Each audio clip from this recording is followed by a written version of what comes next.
आप 2 साल के अंदर हमारा रोड इंफ्रास्ट्रक्चर अमेरिका के बराबर होगा।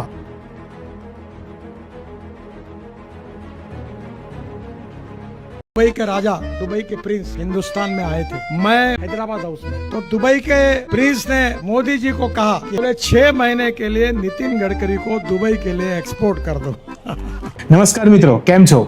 ભારત બદલાઈ રહ્યું છે, સુપરફાસ્ટ થઈ રહ્યું છે અને રોડ રસ્તાઓની બાબતોમાં તો આપણા કેન્દ્રીય મંત્રી નીતિન ગડકરી વારંવાર કહે છે કે આપણે ભારતમાં અમેરિકા જેવા રસ્તા બનાવીશું. આપણી સામે ભવ્ય સપના મૂકવામાં આવ્યા. દિલ્હી મુંબઈ એક્સપ્રેસવે અને મુંબઈથી પુણે જતો મિસિંગ લિંક, એ તો તમને ખબર જ હશે કે કેટલો વિવાદિત રહ્યો છે. 24 કલાકની સફર અડધી થઈ ગઈ. સાંભળીને એવું લાગે ને કે હવે ગાડી કાઢો અને સુસવાટા મારતા નીકળી પડો, પણ થોભો ગાડીની સ્પીડ પકડતા પહેલા હેલ્મેટ અને લાઈફ જેકેટ અને પેરાશૂટ સાથે લઈને ચાલજો અને નસીબ પણ ભગવાનને ભરોસે મૂકીને ચાલજો, કારણ કે ગડકરી સાહેબના વિઝન અને હજારો કરોડના રૂપિયાના બજેટ પછી બનેલા આ વર્લ્ડ ક્લાસ રસ્તાઓ ચોમાસાના પહેલા જ વરસાદમાં આત્મસમન પણ કરી રહ્યા છે. આજે આપણે આ સુપર હાઈવેઝનું એવું રિસર્ચ ખોલવાના છીએ જે જોઈને એન્જિનિયરિંગના પ્રોફેસર પણ માથું પકડી લેશે. ચલો વિગતવાર સમજીએ. સૌથી પહેલા વાત કરીએ એન્જિનિયરિંગના અજાયબા ગણાતા દિલ્હી મુંબઈ એક્સપ્રેસવે. 1350 કિલોમીટર લાંબો અને 8 લેનનો આ ગ્રીનફિલ્ડ એક્સપ્રેસવે છે. સરકારે પાણીની જેમ પૈસા વહાવ્યા છે. વાઘ અને સિંહ માટે ટનલ મજબૂત બની ગઈ, પણ માણસો માટે જે રોડ બન્યો એની ક્વોલિટી જોઈને એવું લાગે છે કે કોન્ટ્રાક્ટરોએ સિમેન્ટના બદલે પાવડર વાપર્યો હોય.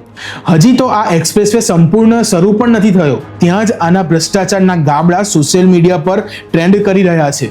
એના ઘણા બધા કિસ્સા છે, હું તમને એક એક કિસ્સા સમજાવું. પહેલો કિસ્સો, આપણું ગુજરાત કીમથી ભરૂચ વચ્ચેના અંકલેશ્વર નજીક પેકેજ 5 માં એક આખો બ્રિજ મોટો હિસ્સો અચાનક બેસી ગયો. રોડની વચ્ચે એવડો મોટો ખાડો પડ્યો કે જાણે ત્યાં સ્વિમિંગ પુલ બની જાય. નેશનલ હાઈવે ઓથોરિટી ઓફ ઇન્ડિયાએ તાબડતોડ તપાસ બેસાડી અને છેવટે પેકેજ 8 અને 9 ના કોન્ટ્રાક્ટરોના કરારો રદ કરવામાં આવ્યા. બીજો કિસ્સો, રાજસ્થાનમાં આ વર્ષે ફેબ્રુઆરીમાં જે કોઝવે બનાવવામાં આવ્યો તે એપ્રિલ આવતા તો ત્યાં મોટી તિરાડો પડવા માંડી અને આખો રોડ બેસી ગયો. નેશનલ હાઈવે ઓથોરિટી દ્વારા ત્યાંના કોન્ટ્રાક્ટરોની તાત્કાલિક હાકલપટ્ટી કરવામાં આવી. ગડકરી સાહેબ કહે છે કે અમે ભૂલ કરનાર કોન્ટ્રાક્ટરને છોડતા નથી, પણ સાહેબ એક કોન્ટ્રાક્ટરો કરોડો રૂપિયા લઈને નીકળી જાય છે, પછી નવી ટેન્ડર પ્રક્રિયા શરૂ થાય છે, એમાં જનતાના ટેક્સના પૈસાના જે ધુમાડા થાય છે એનું શું? ચાલો હવે તમને લઈ જાઓ મહારાષ્ટ્રના સૌથી ગર્વ સમાન ગણાતા પ્રોજેક્ટ તરફ, Mumbai Pune expressway missing link project તરફ. લોનાવાલા અને ખંડાલાના ઘાટના ટ્રાફિકને બાયપાસ કરવા માટે આ પ્રોજેક્ટ પાછળ પૂરા 7,000 કરોડ રૂપિયા ખર્ચવામાં આવ્યા છે. એમાં દુનિયાની સૌથી પહોળી ટનલ બનાવવામાં આવી છે. મંત્રી સાહેબે તો જોરદાર પ્રમોશન કર્યું હતું આનું. હવે ખંડાલાના ઘાટના વળાંકો અને લેન્ડસ્લાઇડનો ડર ખતમ.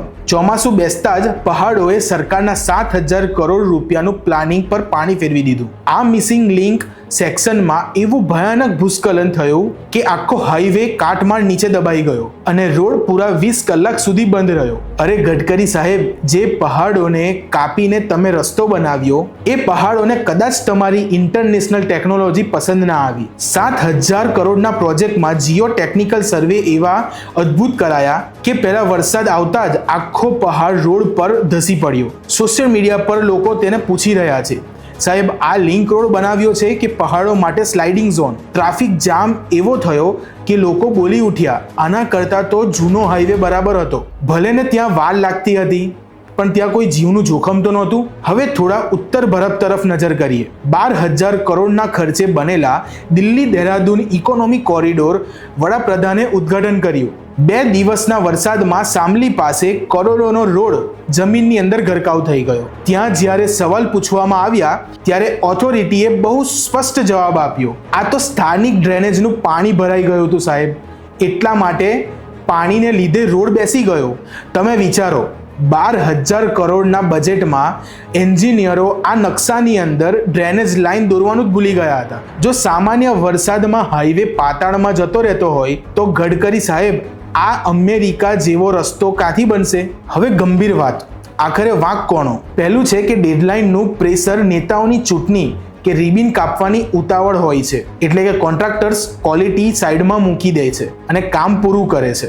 સામાન્ય નાગરિક રોડ પર ચડતા જ ખિસ્સા ખાલી કરીને ભારે ભરખમ ટોલ ટેક્સ ચૂકવે છે. ફાસ્ટેગમાંથી પૈસા સેકન્ડોમાં કટ થઈ જાય છે, પણ બદલામાં શું મળે છે? તૂટેલા રસ્તા, લેન્ડસ્લાઇડનો ભય અને જીવનું જોખમ. ગડકરી સાહેબ આ ડાઉટ વિઝનરી છે, ઘણું કામ કરે છે, પણ જ્યારે એમની નીચેની સિસ્ટમ NHAIના અધિકારો અને ભ્રષ્ટ કોન્ટ્રાક્ટરો કરોડો રૂપિયા અહીં કરી જાય છે, ત્યારે સવાલ પૂછવો જનતાના હકમાં બને છે. મુંબઈ મિસિંગ લિંક અને દિલ્હી મુંબઈ એક્સપ્રેસવે આપણી શાન છે, પણ આ શાનમાં જ્યારે ભ્રષ્ટાચારના ગાબડા અને ટેકનિકલ બેદરકારીના દાગ લાગે છે, ત્યારે ટેક્સ પેયર તરીકે આપણું લોહી ઉકળે છે. તે સ્વાભાવિક છે. આશા રાખીએ છીએ કે એક સરકાર કોન્ટ્રાક્ટરને બ્લેકલિસ્ટ કરે, સાથે પોતાની અંદરની સિસ્ટમ પણ રિપેર કરશે, જેથી ચોમાસામાં આપણે લોંગ ડ્રાઈવની મજા માણી શકીએ, નહીં કે ગાડી સાથે પહાડ નીચે દબાવવું પડે. તમારું શું માનવું છે આ કરોડોના પ્રોજેક્ટની હાલત જોઈને? અમને જણાવો નીચે કોમેન્ટમાં. જો આ વિડીયો ગમ્યો હોય તો સબસ્ક્રાઇબ કરજો અને ફોલો કરજો. જય હિન્દ, જય જય ગરવી ગુજરાત.